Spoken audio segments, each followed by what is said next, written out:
we're gonna.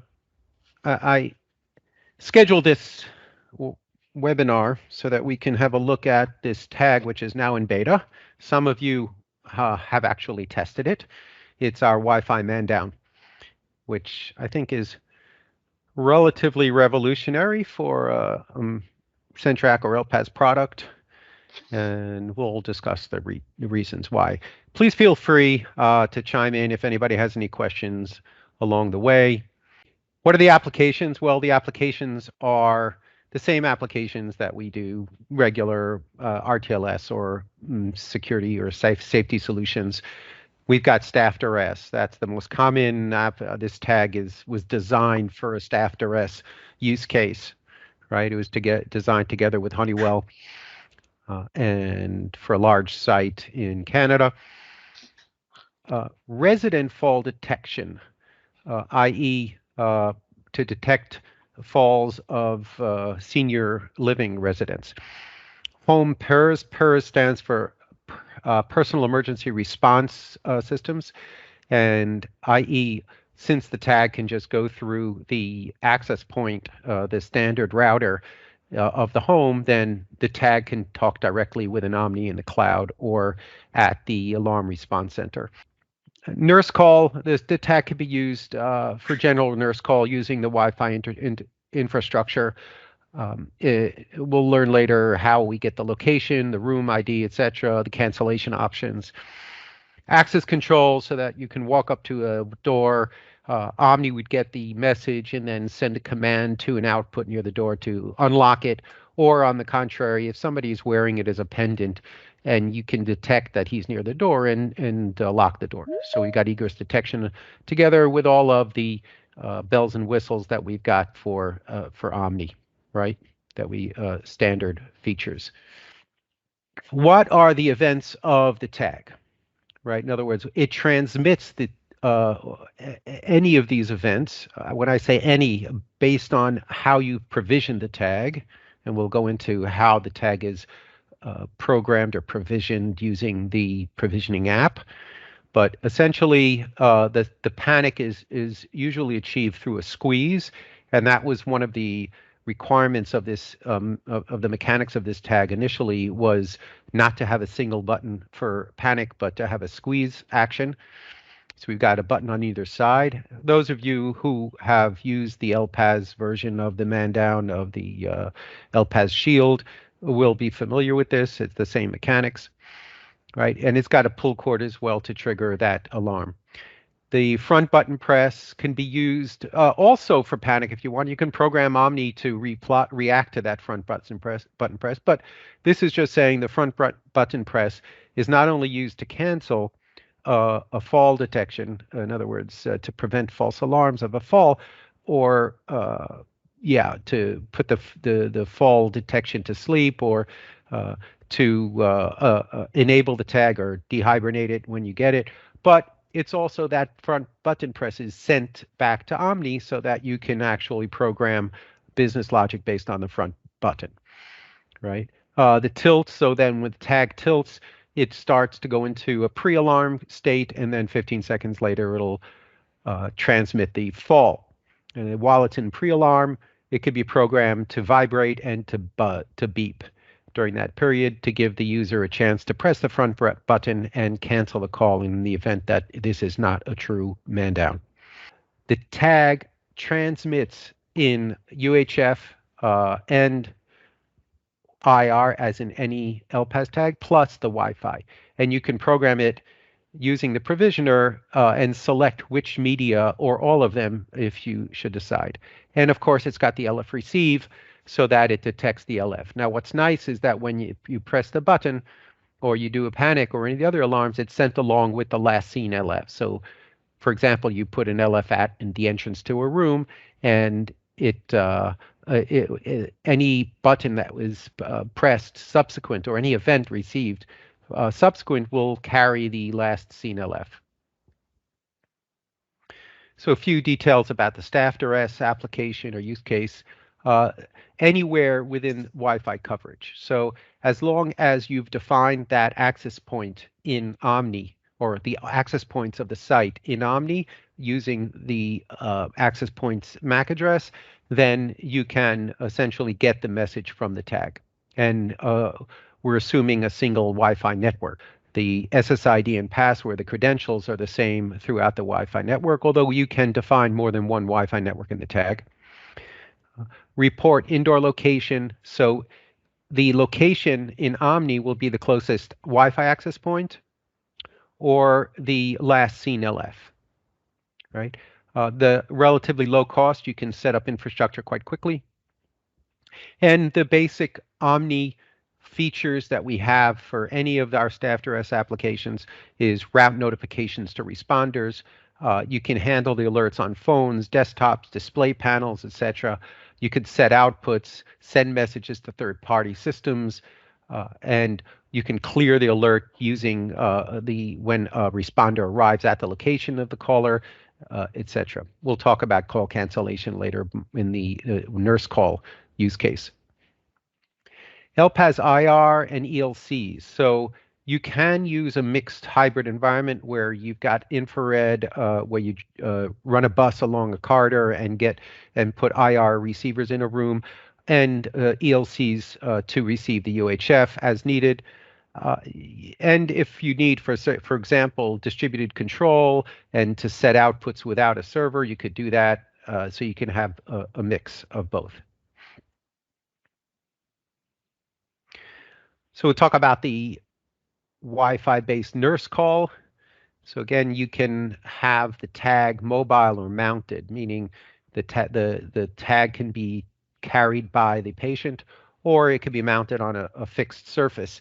When it's mounted on a fixed surface, then you can place the tag location on a map as a fixed location, and then anytime you get an alarm, it will show up on the map. And for example, for nurse cancellation, if you perhaps have a prox card reader for the nurse or some other location mechanism of the nurse, then as soon as she walks into the room, then you can associate the location of the fixed button with the other location mechanism.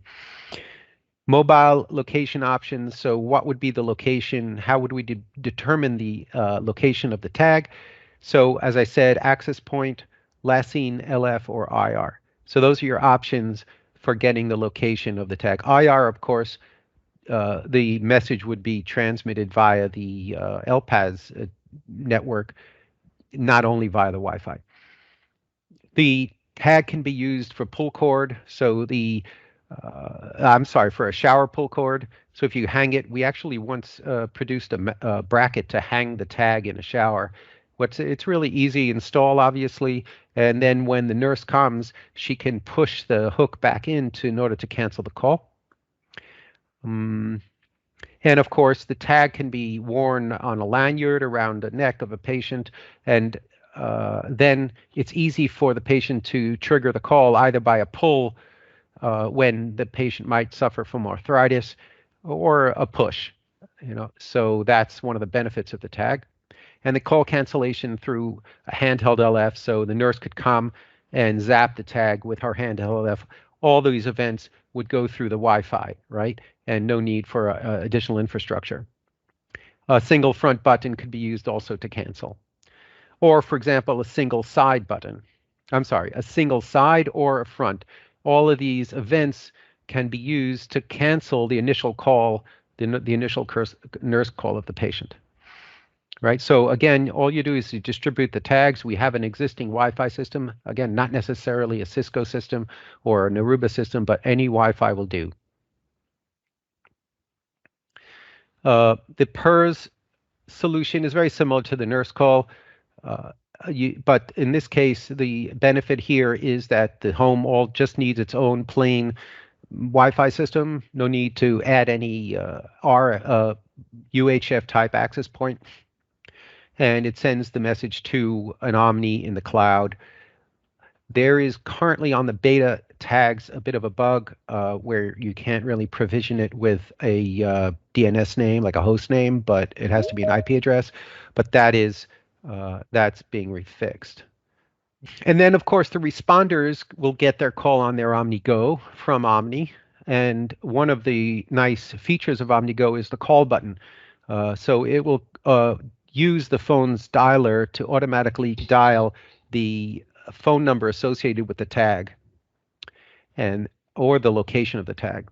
That's a feature that's always existed in OmniGo, but for this case of the PERS, it's a nice benefit. Again, the responders no longer need to sit necessarily in an alarm response center, but could be anywhere because they can respond to the call from anywhere using their OmniGo, and then they can create a voice channel with the patient or the victim at any place, at any location. Yeah, we mentioned the fall detection, so that uh, when somebody wearing a tag falls. Now I'm showing this image of myself there with the tag on the being worn on my belt. If you wear it as a lanyard, it also has a very high probability of detecting the fall. I've tested this several times where I fall or I go on the ground and the tag, even though I'm wearing it as a lanyard, it does tilt sufficiently to trigger the fall, right? And again, there's a 15-second warning before the fall alarm, and you could tell the tag, you can provision it to report the tilt or not to report the tilt. I'm going to go into details of the provisioning app in a little while. So some details. So it's transmitting the Wi-Fi, the 433, as plus the IR, right? That's what the tag is transmitting. The 433 and the IR continue functioning like as far as the transmission rate, like any other LPAS tag. And the timing that you set in the provisioning app is the timing, how often you want it to ping a supervision message of the Wi-Fi. And we're going to talk about battery life in a moment. It sends the last seen LF even when the LF event transmission is turned off. So again, I may not wish for the tag to transmit LF events in order to preserve the battery of the tag because as you understand, the Wi-Fi functionality consumes more current than the standard UHF, right? Because there's a whole protocol that's involved. But even if you turn off the transmission of the LF still functions. It listens for the LF as it passes the LF exciters, and then in the event of a fall or in the event of a panic, that LF, last seen LF, will be embedded into the message. The tag connects to the Wi-Fi and it sends the events via an XML over UDP to the Omni server, right?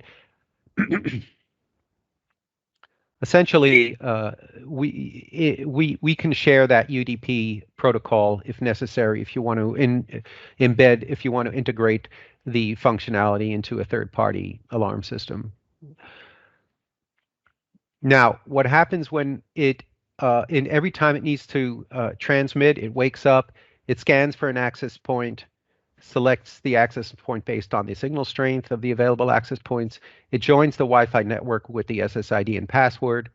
It gets the address, its own address via DHCP, and then it transmits the message, an XML message with the to Omni because it remembers the Omni IP address, and the address contains the MAC of the access point as well. So for the purpose of tracking from access point to access point, we get that MAC. We get the signal strength at that MAC as well.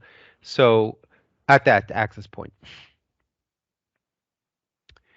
So here's the provisioning app. Some of you who have been beta testing have already seen it. You can download it off of the Google Play. Basically, we're setting up all of the necessary parameters of the tag. What we have here is we've got the IP address of Omni. This is if it is a host name or a DNS name, theoretically, you could put it in here. So if you want to use the tag from a home environment, then that's also fine. This is where you define the parameters. And when you click on Add Network, you get this screen here where you put in the SSID, the encryption type, and the password for that network. All right. Now the question is, should it send supervision or not? This is, you tell it the frequency that it should transmit the supervision messages. Now, this tag was not really meant for tracking, so to speak, so it's not transmitting at a rate like the other LPAS tags, but the default value here is 5 minutes, right? So if I just, let me open up my provisioner.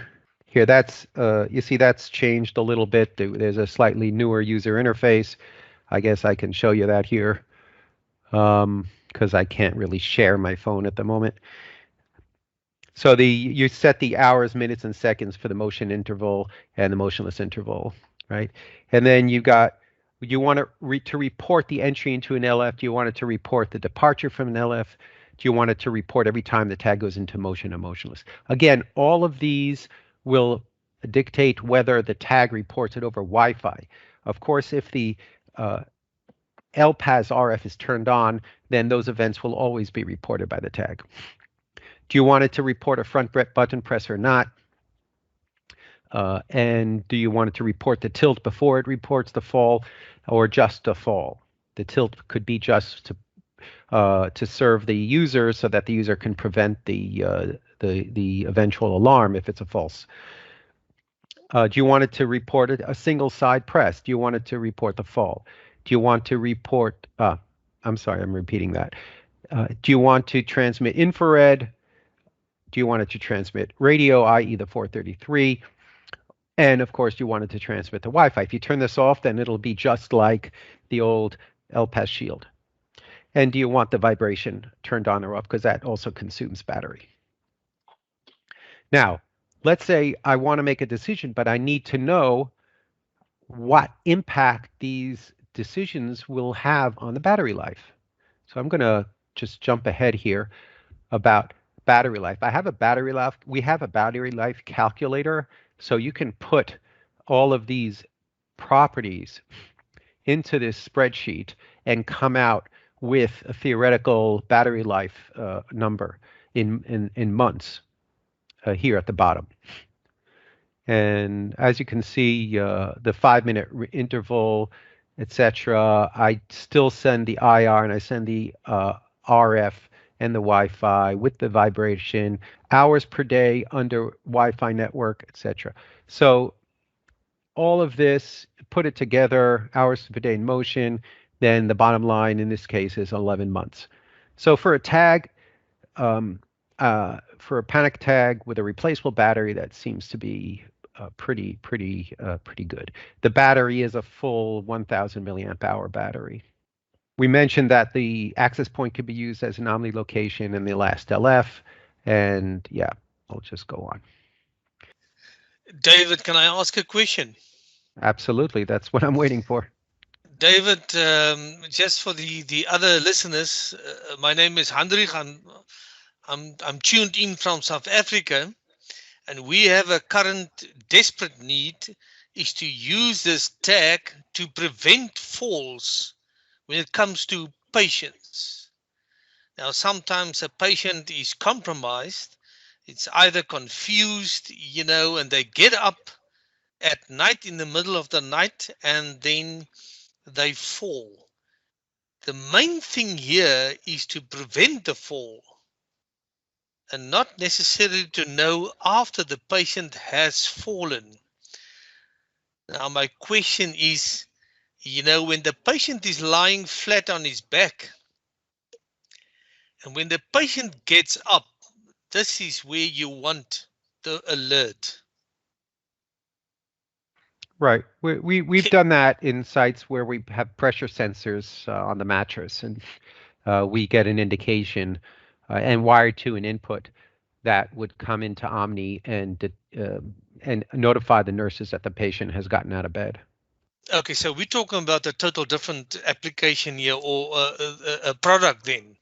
So this man down tag, Wi-Fi man down tag, is not the most effective solution. Is that what you're saying? Right. It's not meant to prevent falls, but rather to detect falls. Okay. Okay. Now listen, so the pressure, that product is still available? Sure, we've got wireless inputs that you could use to wire to third-party pressure sensors. There are mattress pads out there, or bed pads that can be used to sense whether the bed is occupied or not. Okay, so that's a third-party product. The mattress sensor is right, but the input to get into Omni, we have the wireless inputs with a terminal. Okay, well, TVA fantastic. product. No, thank you very much. Yep. Anybody else? Nothing yet? Okay. Maybe actually I will, before moving on to this next slide, just demonstrate the tag a little bit and put up, here we've got Omni, right? So squeeze, and you can see that we got the alarm quite quickly, right? And when I bring my tag into the LF, then it didn't change the location because it was already in that location. Here, I press the front button, that quickly moved a little bit more quickly out. And when I move the tag into the LF, it immediately triggers. So even though it's joining the Wi-Fi network and it's getting the DHCP and all that, at least from my experience and so far from the testing that's been done by some of the partners running the beta, the performance is quite good. If you turn on the IR transmission and the UHF transmission, then the Wi-Fi will be sent last. So there'll be a 2-3 second lag between the button press and when it finally transmits the Wi-Fi message. All right. Again, the tilt. Okay. So we got the tilt, and now we're going to wait 15 seconds. Let me just, you can see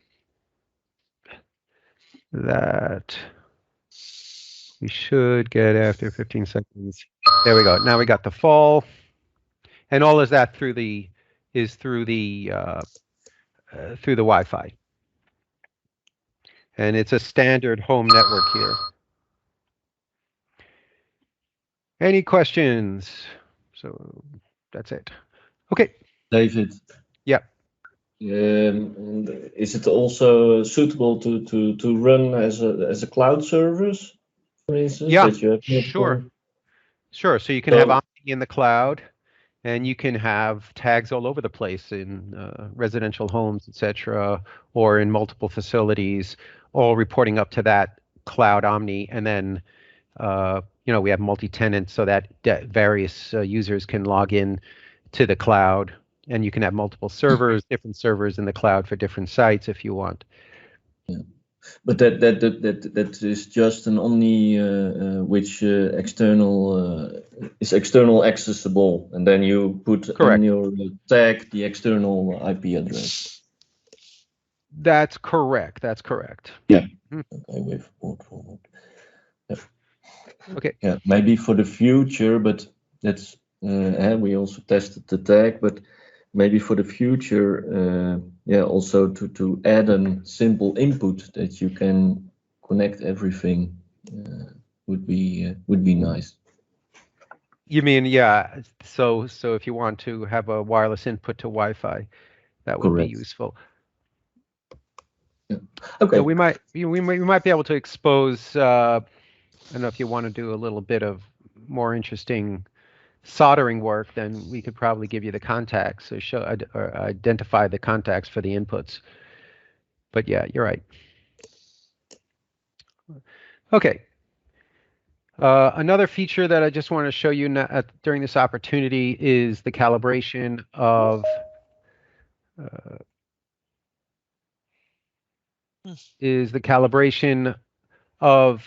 the XY coordinates for CenTrak multimode tags. So as most of you know, Omni could work with the CenTrak core, and which itself communicates to the CenTrak infrastructure, the infrared beacons, and the tags, right? And as well as I'm not showing here the LF exciter. So the tags communicate via the Cisco CCX protocol or to Aruba using their low power protocol, and the messages are routed through CMX back to Omni. So the question is now, I'm getting an XY coordinate from the tag or the tag message. How do I now determine the location in Omni for that? Right. So Omni is picking up that message from core with an XY coordinate in it, and not only XY but also the floor value. And then Omni is checking to see if it's contained within a predefined geofence. A geofence would be a location that I've defined on a floor. So let's say I have each room or each area, each department create a polygon to define that location. If it falls within that area, then the location of the tag at that point becomes the geofence. If does not fall in a geofence, then the location is the access point, right? So how do I set that up in Omni for multi-mode tags? Let me just demonstrate here. Let me go in to my server, web server.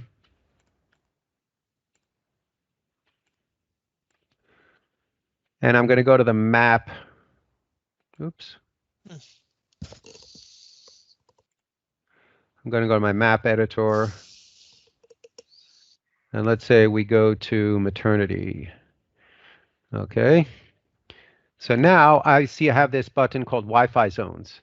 Now this was here at the previous version, but we made a difference. You see, I made a change. You see these two circles here, right?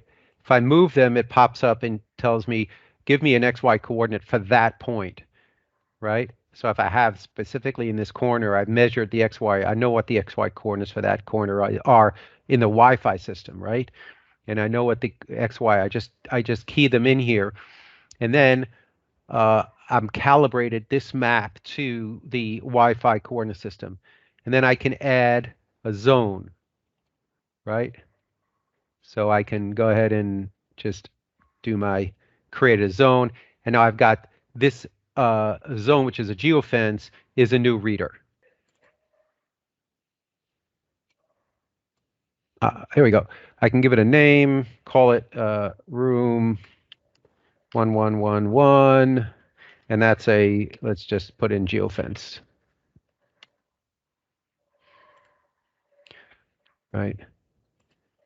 So now, again, if I get a Wi-Fi multimode tag that returns an XY coordinate that falls within the boundaries of this room based on this definition, then its location will be that room. Anybody remember what I called it? I called it Wi-Fi zone. No, I called it room. David, it was 1111. Room 111. It was 1111, David. Yeah. There you go. Okay, that's the room showing up now as a reader. So again, if I get a button press from that location, now it shows up as that reader, and I've got a little Wi-Fi icon indicating that that's a geofence. David. Yeah. Question. Mm-hmm. If we're using the Man Down tag, that's Wi-Fi based, and would we just plot the Wi-Fi location in the same method? The Wi-Fi wireless access point location in the same method to locate the Wi-Fi tag if we're using... In that case, you would just add, good question, Tim. Basically, what we're going to do is the Wi-Fi access points, Wi-Fi reader here, we would typically take an IR/IP and put the this is an IR bus. You would typically take an IR/IP and just give it the MAC address of that Wi-Fi access point. It's not going to, well, it actually is supervising the access point by virtue of the fact that every time it gets a message through that access point, then it resets the timer, the lost away timer for that device. So theoretically, if you put a tag that transmits every 5 minutes near that access point, and then you set the lost await time to greater than 5 minutes, then you're going to be able to supervise that access point in Omni, because it's going to get a message every 5 minutes through that tag. And then you'll see that if it fails to get it, you're going to get a lost await for that access point. So it is supervising. Otherwise, the reader object for the access point is just kind of a placeholder. It doesn't actively do any communication with that reader. But good question, Tim. So we're at, and that's a necessity. And by the way, for the purpose of licensing Omni, you're going to need a license for every access point if you want to use it in Omni. I'm talking about the man down tag now. I was hoping to get a little bit more feedback. Anybody, as far as David, if possible, to connect to your server a tag, is that possible after this session? Sure, I've got a call after this session, but I'll be happy to. We could try doing that. But again, we can do it live. I can give you an IP address and you can have it sent to my server. That's not a problem. Yep. Okay. Because I'm wondering if that also works fine. Sure, I've got a static internet IP I can give you. But that would be an interesting concept. By the way, the idea of enrolling a tag using a button press, at the moment, the use button press works only partially. It clips off the first 2 bytes, but we're fixing that. That's a bug that was discovered during the beta. So this use button press here, you should be able to use with the Wi-Fi tag. So is there excitement out there? I'm excited, David. I can see a real need for it in Australia, and hopefully the guys that are online from Wavelength can see this as well, and I'll have a conversation with them in the next few weeks after Christmas around what we might be able to do with it. But yeah, definitely the Australian market is Wi-Fi centric around Duress, so we have a big need. Okay, guys, thanks a lot for coming. Thank you, David. Right, cheers.